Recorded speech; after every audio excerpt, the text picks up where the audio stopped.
Right. This is gonna be it might upset some people, but this is the secret to life. It might be one of the most boring, unfun secrets.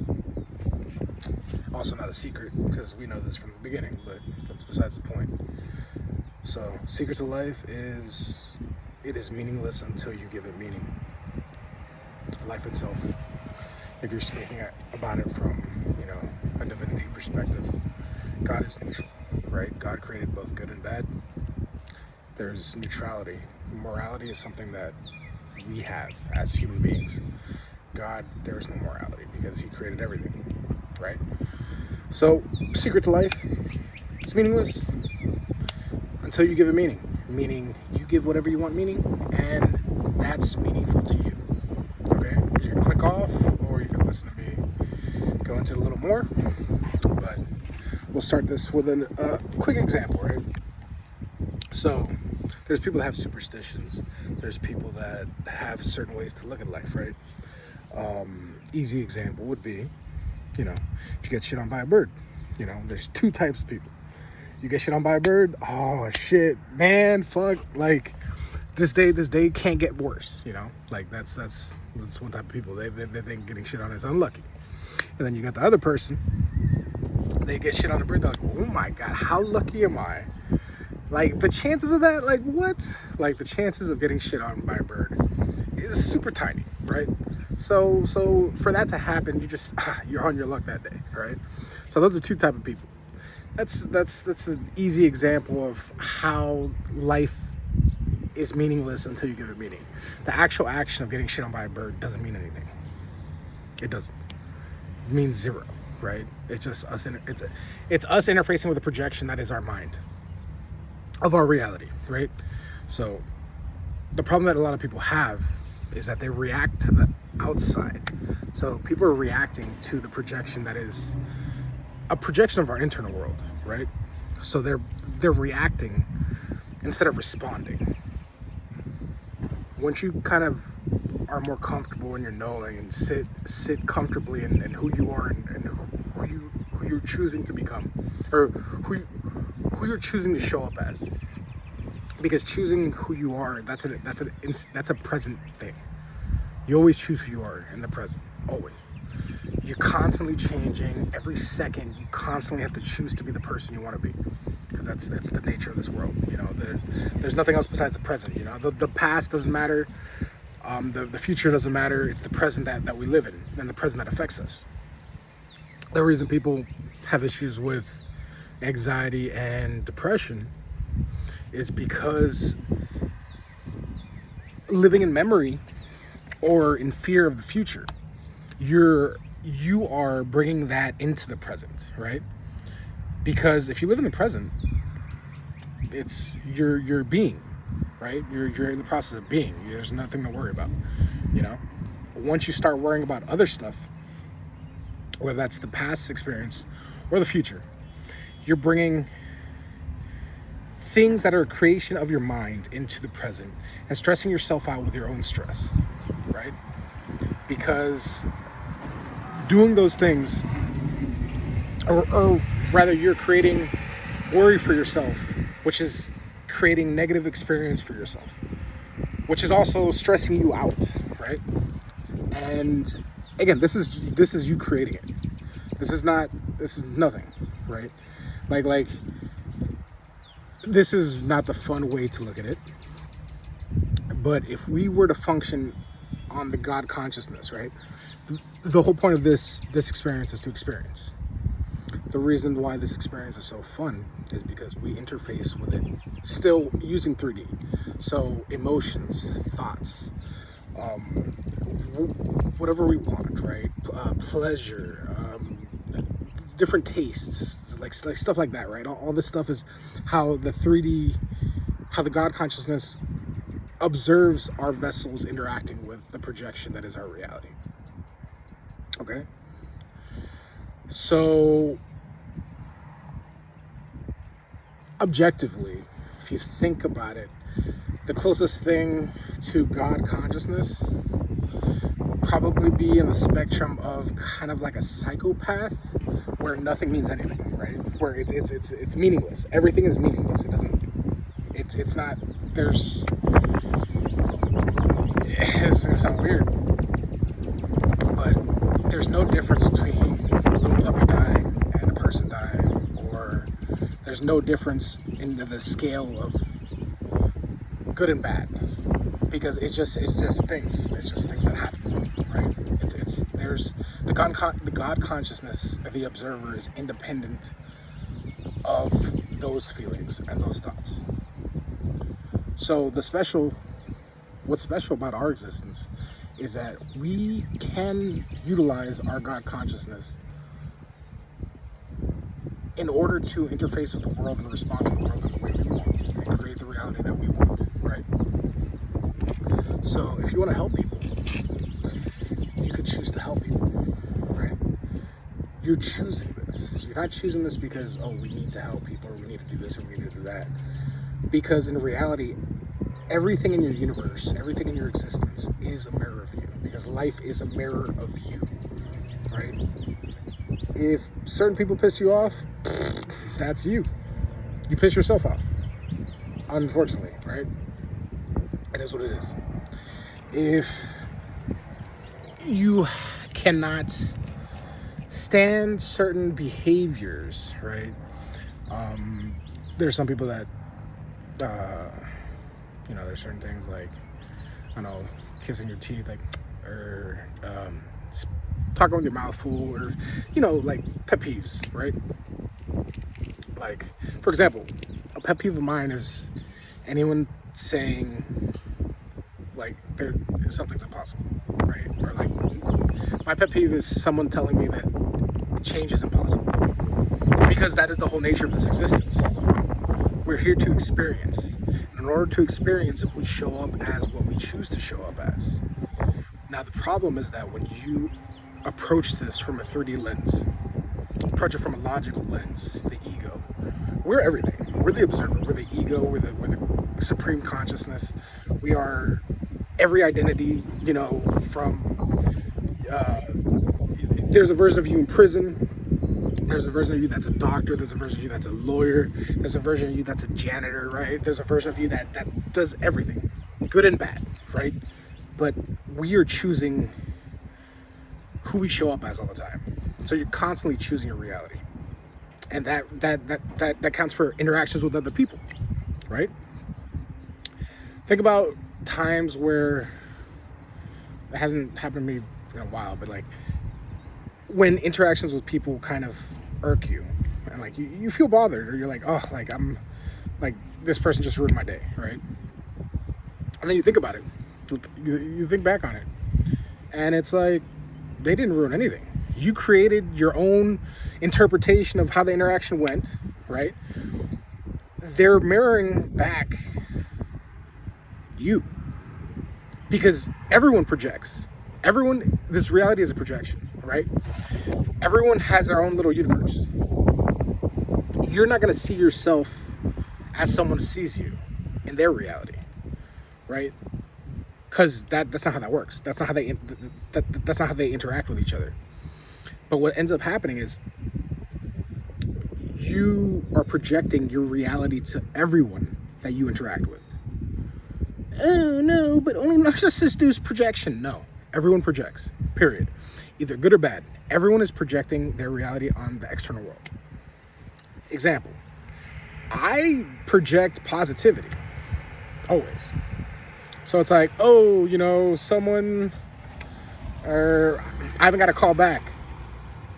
It's like, oh my God, you know what? They're trying to find the words, because there's so much excitement that they can't call me back at the time, right? I've already been called back. I already know how I am. Like, it's cool, right? That's positive projection. Negative projection would be like assuming bad intentions in everyone, right? So for example, I'm not saying to walk around oblivious. Like, obviously we're in the 3D. Keep your head on the swivel. But just as long as you know you'll be okay, you're good. But then the problem is, like, you have to be in the knowing, and it's not easy to well, it's as easy or as hard to get into it as you want, but someone else cannot know something for you. Okay, I can't give you knowing. That's not how that works. That's not how knowledge works, because you can't bullshit yourself. You can't bullshit the consciousness that's within you. So you can do affirmations, you can do meditations, you can do anything you want. What that does is that helps move the needle to the point where you can sit in your knowing without having the ego or the I call the ego the survival mechanism for this reality. Because if you think about it, the ego is always looking for external validations, right? It has pattern recognition based on the past, right? And it tries to predict the future. In reality, you are manifesting what you're trying to predict, but it's something else. And you know, you have to thank the ego for what it is. The ego has kept us safe. The ego has kept our safety intact and has kept our experience alive and pressing, right? And it's got us out of bad situations. And you honor it, right? There's some people that are like, oh, there's a fucking shadow work and dumb shit, but they say like integrate the ego. Yes, in the sense that if you understand that you're the observer, you choose everything. That's the reality. You choose everything. You have veto power. You have supreme authority over your reality at all times, right? If you're driving to go see somebody, and your tire pops, right? You get a flat tire. You have the reality to decide what that means, right? You could say, oh my goodness, look, God is telling me that I shouldn't see this person. I shouldn't see this person. Pop my tire, right? My tire popped. I shouldn't see this person because it's God's saying. It's what God's saying. It's a projection of your internal thing, but whatever. That's besides the point. And then the other person, which is more where I'm standing at, is like, okay, like pop tire, like I'm still gonna see, you know, the person I love. Like doesn't mean anything. It's a pop tire. What that means to me is that there was something on the road that got in the tire. And because it got in the tire, I ended up having to go change it, right? I ended up having to change my tire and make it so that, you know, the rest of the trip is safe. Or it popped in a safe manner, meaning I didn't crash into anything. No one crashed into me. There was no other damages. The car is still good. It's not totaled. But it popped in order for me to pause and stay in the present. Or maybe save me from something. Maybe there's a bad accident further down that I missed because I had to replace the tire. And I wasn't there at the time. Again, it's just whatever meaning you give it. Right? So, it's not very... I think it's awesome. I think it is the greatest thing about this existence is that you give it meaning. You decide what everything means in your reality. You decide what everything means in your own little universe. Because everyone's in their own universe. And in your universe, everything around you is a reflection of you. And again, it's not, I might jump into like multiverse theory and stuff like that, and how you interface with other people's reality, and how oftentimes there's echoes of themselves into your reality.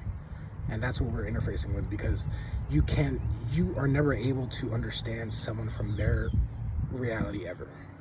You could try. You could be open to understand, open to listen. But that knowing, the only thing you know is yourself. Hopefully. The only thing you should know is yourself. And your reality. And then you act based on that. But yeah. So for, you know, the people that are trying to look at something super cool, or yeah, you gotta do a handstand while drinking moon water, and clap your feet 3 times under the solstice. If you want to do that, that's your reality. probably be a badass ritual that probably make up some crazy shit happen, because your brain will think something with that many steps has to work. And once you believe and you're in the knowing that it works, you make it happen. You always make it happen. You speak things into existence. Your words are affirmations. Your thoughts are affirmations. Your actions are affirmations. And this world reflects who you are being. All of you, who you're being all the time, right? So some people talk about authenticity, and you need to be who you're being, but you need to choose. It has to be a choice, because I don't believe working based off old programs or habits or maybe trauma. That's not, I wouldn't say that's authentic. I don't think that's authentically you functioning as you should be, because people being authentic is people choosing what they decide is their reality at all times. And that's speaking from a non-judgmental point of view. When I say non-judgmental, I mean what people do in their reality and how people want to see their reality is their business. If people want to be a victim, it's their business. As a God, you are, you're as divine force, because God's in all things, right? So as a divine force, you could elect to be a victim. You're experiencing victimhood. If that's what you consciously want to experience, have at it, right? That's how you want to live life. That's how you live life. I just think that if people are conscious, I don't think people consciously want to experience negative. I think a lot of the times when we experience negative, it's because we are still working out of habits. We're still working out of old programming, whether childhood, maybe some trauma or something of that sort, where it's like your current identity that has the reins is controlling your understanding of reality. And you're not working as the divine that you are, right? The divinity, the divine power that you hold, and the all-powerful creator force, right? Because everyone's powerful, You create with thought. Think about trying to go back and remembering something. You create at that moment time travel. Because in certain memories, you can remember taste, you can remember smell, you can remember noises that are playing in the background. Memories bring the past into the present. Okay? Now, that's why PTSD and stuff like that is a little bit, it's tough, because you have to help them understand that, and you have to try to break that cycle, because the identity that they're functioning as is constantly going to live with that trauma being brought back consistently, right? And you're re-traumatizing with the memories, and each time you re-traumatize, it's a negative experience. So you'd have to empower the individual to be able to handle that more, even if it's stabilize them so that they could help themselves. Because you could help people, but you can't force anyone to change. You could try to guide them, because if you think about it, everyone's you, right? So treat everyone like you want to be treated. I'm probably overly charitable, because I understand stuff that I've done, and I always give people the benefit of the doubt, because that's what I would like, right? There's some people that, especially now, there's some people, one strike, you're out, right? I think that is a very 3D perspective, where you're searching from validation from the 3D world, when in reality, the 3D and this existence needs validation from the creator energy, right? If you think about anything, right? Nothing has meaning until you give it meaning. So if you spill something, right, it's the 3D needs validation from you. So say you're in the morning, you're getting your coffee ready, and you spill something, and you get it on your pants or your outfit, and now you got to change, but you didn't burn yourself, so there's no burns, luckily, because coffee could be hot. But you got to change, right? So now the 3D is going to ask for validation based on what identity you're showing up as. Okay? So it's going to ask, or it's going to trigger, oh, is this a shit day now? Are you having a shit day? Is this going to be a shit morning?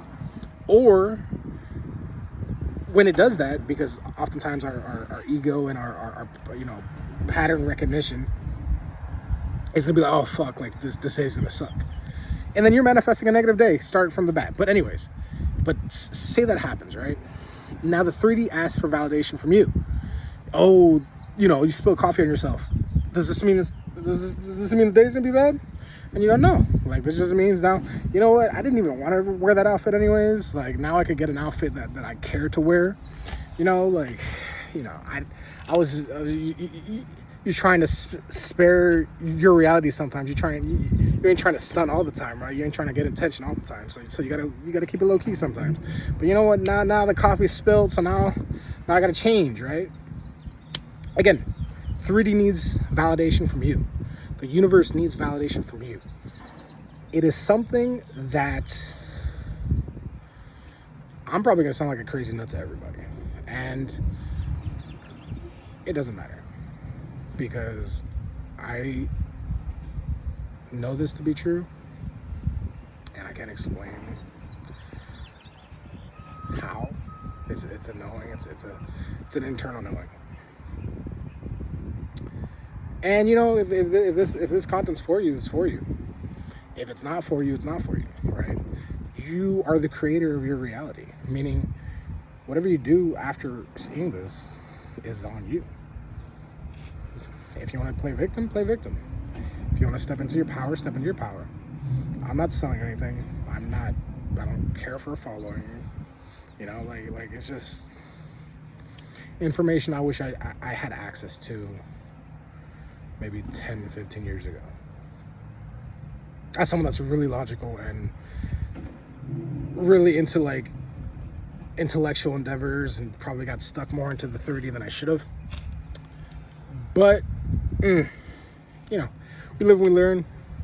If an echo of my presence in someone else's reality can bring them to a realization, or can reveal something that they didn't know about themselves, I love that, right? Because everyone is divine. Everyone is the same God, creator, power. So I treat everyone as such. So everyone is me. I am everyone. Everyone is the same thing. Because although I would say you are the most important cog in your universe. So, there's a saying, the universe doesn't revolve around you. Nope, bullshit. Your universe revolves around you. Your universe only revolves around you. Your reality is created by your existence and your thought processes and your words and your affirmations and your behaviors. It is all you. Everything is you. So, but yeah. So if someone tells you the universe doesn't revolve around you, yeah, you could just either correct them or correct them internally. You're like, nah, you just don't know. The universe doesn't revolve around me. It is what it is. Just like their universe revolves around them. That's how it works, right? And also, because everything is meaningless in this existence until we attach a meaning, caring about someone is so incredible, I think. Because I think your attention is what makes somebody special, right? So, as a creator being, you paying attention to somebody, interacting with them, makes them special. They're not inherently special, which is why people are like, oh, like, you find, I have multiple soulmates, or I love so many times, or, it's their understanding of reality.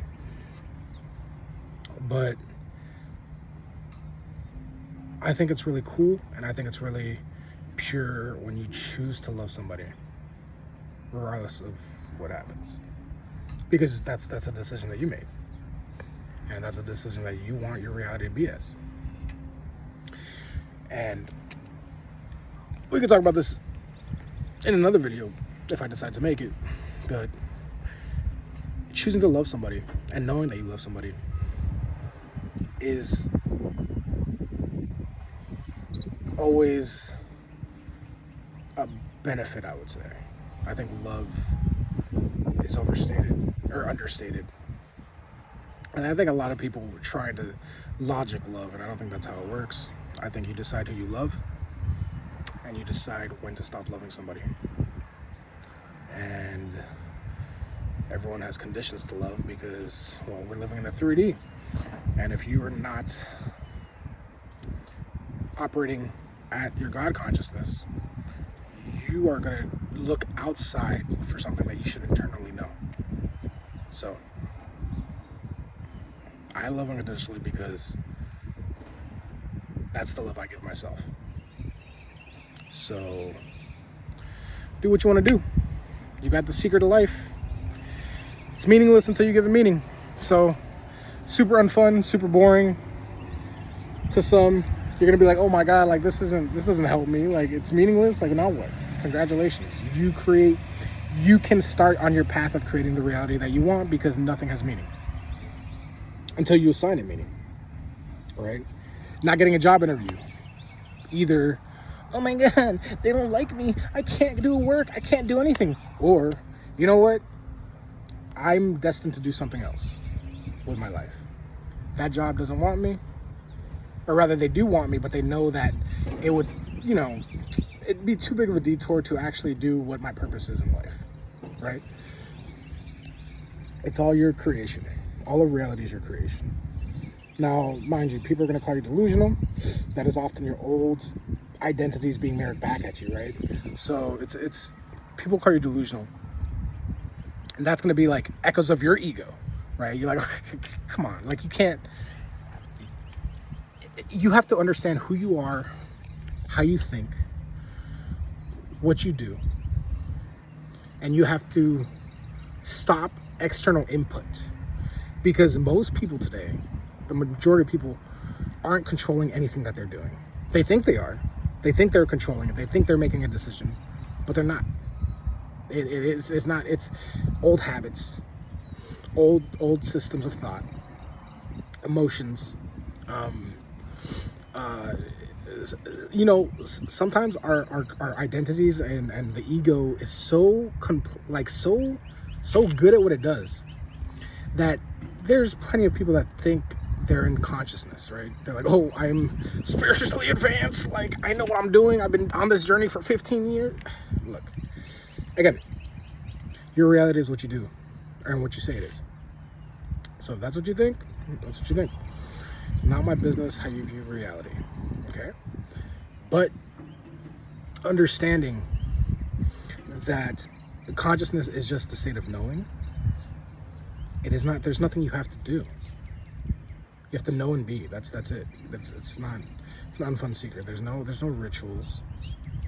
There's no, oh, you gotta do 5 million affirmations and no, there's nothing. There's nothing you need to do. You are a divine creator. You've been a divine creator all your life. Just for most part, we choose the negative to create. You harp on the negatives of a relationship. You harp on the negatives of not getting a job. You harp on the negatives of school. You harp on negative situations just that don't mean anything. Somebody cut me off in traffic. Who gives a fuck? Actually. Like, are you alive? Are you safe? Did they put you in danger, or did you just have to put the brakes?